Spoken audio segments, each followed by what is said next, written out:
pengguna cepat mengenali pola gitu. Agar pengguna tuh bisa, agar user itu bisa ngerti langsung gitu kan. Kayak contoh yang tadi koran tadi.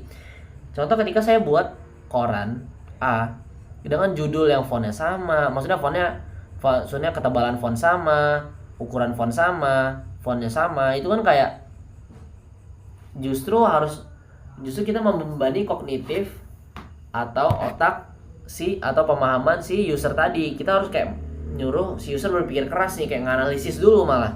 Padahal dia niatnya cuma baca berita doang gitu kan. Kayak malah jadi malah jadi analisis gitu kan. Kayak harus analisis dulu, oh ini mana ya judulnya ya, oh baru ketemu nih judulnya ini, malah harus riset gitu.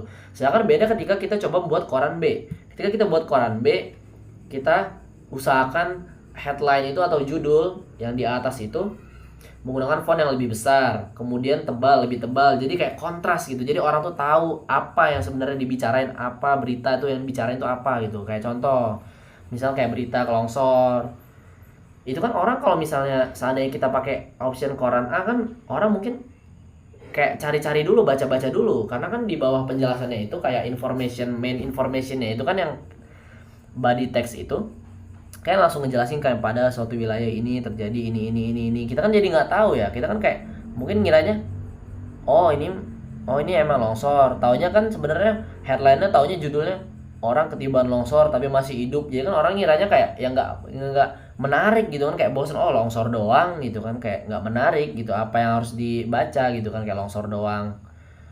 Nah tapi ketika kita pakai opsi koran B, kayak contoh headline-nya di headline-nya nih dihebohin kayak wow, misalnya ditebalin nih pakai ukuran fontnya, mungkin ukuran fontnya 64px atau berapa px gitu, dan juga ketebalannya ditebalin banget kayak semi bold atau bold atau black malah. Jadi kan orang kan kayak langsung tahu, oh apa nih kayaknya nih heboh banget nih, tebel nih, dibaca. Misalnya tempat terjadi kejadian longsor dan ada orang yang masih hidup, itu kan kayak orang kan orang kan mikirnya kayak gila, gimana itu kok bisa orang hidup pada kejatuhan longsor. Nah itu yang menarik itu, baik lagi ke hierarki visual atau eye catching itu tadi guys. Jadi tipografi ini juga sangat berpengaruh kan kepada user ini. Dan usahakan gunakan font itu jangan macam-macam guys. Usahakan kayak kalau kalian ingin membuat variasi, gunakan mungkin kayak satu artikel atau satu web itu fontnya kayak dua jenis aja kan, misal, atau satu malah kalau kalian ingin lebih konsisten gitu kan. Nah dan juga di sini ada nomor 4 adalah spasi dan jarak atau white space. Elemen yang diberi ruang lebih terlihat istimewa. White space membantu menggunakan fokus dan membuat desain terasa lega. Contoh produk premium sering menggunakan banyak ruang kosong agar terlihat mewah. Ya simpel itu tadi guys, kesederhanaan tadi. Kayak contoh ketika saya punya, misalnya contoh apa ya, misal kayak contoh kita balik ke koran tadi kan, ketika saya buat koran, lalu itu kan kayak koran itu kan kayak frame-nya gede ya, dan juga tulisannya kan kayak mereka tuh pakai padding gitu kan, jadi ada jarak. Nah jaraknya ini jarak antara ujung koran dan ujung teks ini yang dinamakan white space gitu kan, atau spasinya, jarak. Nah itu kan sangat berguna banget ya. Coba kamu bayangin ketika kamu beli koran, justru itu full banget sama font semua sampai ujung kertas itu font semua, itu kan pusing banget. Kalian kayak wah banyak banget ini, padahal mah nggak segitu banyak, emang cuman karena desainnya aja yang nggak jelas atau desainnya kurang jadinya aneh. Nah kalau di sini tadi kalau kita lihat contoh barang-barang mewah menggunakan banyak ruang kosong, kayak contoh kita ambil dari produk brand luar negeri ya kayak Nike gitu kan. Kayak Nike kan kayak simple banget ya, kayak Nike, tulisan Nike dan ada logo swoosh kayak centang gitu,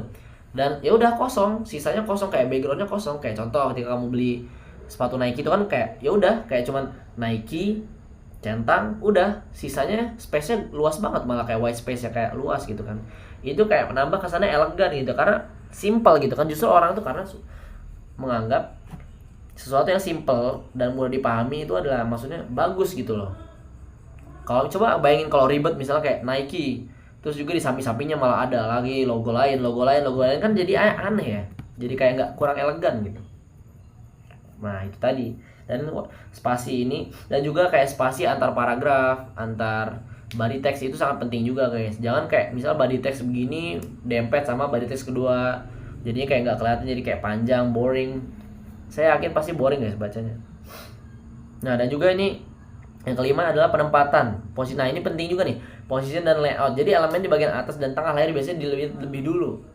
Tuh elemen bagian atas tengah layar. Mata tuh cenderung mengikuti pola baca guys, kayak F pattern untuk halaman penuh teks dan Z pattern untuk halaman landing sederhana. Gunakan grid keseimbangan dan keteraturan. Dan bener ya, kayak contoh kan kita kan kayak suka lihat tuh ya langsung ke tengah gitu kan. Misal kita kayak lihat nih, misalnya ada tulisan A gede di tengah sama yang tulisan B kecil-kecil, kan kita cenderung lihat yang tengah ya, tengah dan juga atas. Hey guys, tengah dan juga atas. Karena apa? Karena ya emang itu apa ya, ya pokoknya gitu deh. Pokoknya tuh ke mata kita tuh cenderung suka sama hal, maksudnya hal yang fokus ke depan sama ke atas guys. Kalau secara artikel ini ya, biasanya tuh elemen biasanya dilihat lebih dulu. Kalau contoh kayak search engine, mana ada kayak search bar gitu ditaruh di bawah, itu kan kayak bingung banget ya. Makanya orang naruh di atas karena kita sering lihat ke atas gitu. Jadi ketika kita mencari informasi sesuatu, kita langsung lihat ke atas. Oh gampang nih, bisa langsung cari di atas. Dan juga kalau kita contoh search barnya Google tuh di tengah. Itu untuk menarik perhatian lagi, kembali lagi ke hierarki visual tersebut guys. Dan juga yang keenam adalah, sebentar guys,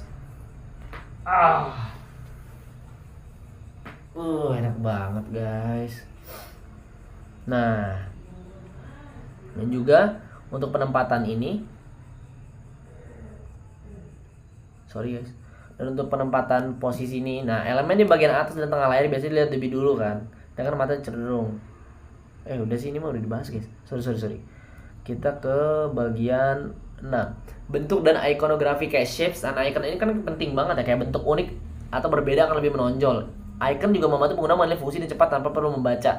Kayak contoh, coba kita bayangkan kalau misalnya orang dari apa ya, maksudnya orang baru main HP gitu kan, gaptek elektronik, dihadapkan dengan misal marketplace nih, sesimpel-simpel marketplace, sesimpel-simpel aplikasi. Kalau emang dia tuh nggak tahu gitu kan, misal dia nggak bisa bahasa Inggris, kayak misalnya untuk check out itu ada tulisan check out, itu kan kayaknya nggak tahu ya check out apaan, check out ngecek gitu, ngecek out gitu, maksudnya ngecek luar gitu, enggak kan. Nah makanya tujuan icon itu adalah untuk bisa mendeskripsikan dari fungsi itu tersebut. Kayak contoh di marketplace kan banyak kayak cuman logo troli doang, kayak otomatis kan orang kalau misalnya nggak pernah main HP juga kayak, oh troli berarti ketika kita beli barang kita masukin troli. Nah itu checkout, dari pengertian dari checkout itu sendiri tanpa menuliskan checkout itu sendiri guys. Jadi ngerti nggak? Kayak contoh apalagi ya, search bar. Kita kan kalau misalnya nggak ada magnifying kayak kacamata pembesar itu kan kayak bingung ya. Kayak bingung, kayak cuma search bar doang apa nih, orang-orang kan bingung. Tapi dengan ditambahkannya icon kayak magnify itu, kaca pembesar itu kan orang kan langsung kayak notice ya kan, kaca pembesar identik dan mencari sesuatu kan, kayak oh nyari gitu kan. Tuh gitu. Jadi mungkin itu agak lebih umum aja sih, kayak ya pasti harusnya orang-orang udah pada tahu gitu loh dengan kita menaruh icon di situ. Dan juga untuk shape ini sangat penting juga, karena biasanya kan orang kan kayak suka ke ini kan, tiba-tiba misalnya lagi baca, apa nih kok ada shape gini, maksudnya kayak misal kayak shape-nya untuk button itu kayak agak round, agak tumpul gitu kan ujungnya. Nah jadi kita bisa kayak tahu nih, misal kayak untuk CTA ini kayak beli sekarang gitu kan, terus ada shape di belakangnya gitu kan, round, shape round gitu, kayak balok round gitu. Kita langsung tahu, oh ini buat belinya nih, buat langganannya nih, misal kayak gitu. Jadi shape dan icon itu sangat penting ya guys. Apalagi konteksnya ini usernya ini maksudnya dari semua kalangan gitu kan, nggak orang-orang di zaman-zaman tertentu doang. Nah dan juga ini yang terakhir adalah gerakan atau animasi motion guys. Nah ini juga penting untuk zaman-zaman sekarang, karena kayak animasi kecil itu bisa menarik perhatian ke elemen tertentu gitu. Kayak contoh tombol yang berubah warna saat hover atau loading bar yang bergerak. Gunakan dengan bijak agar tidak mengganggu fokus utama. Nah ini penting juga nih motion, kayak contoh misal kamu ngeklik sesuatu nanti kan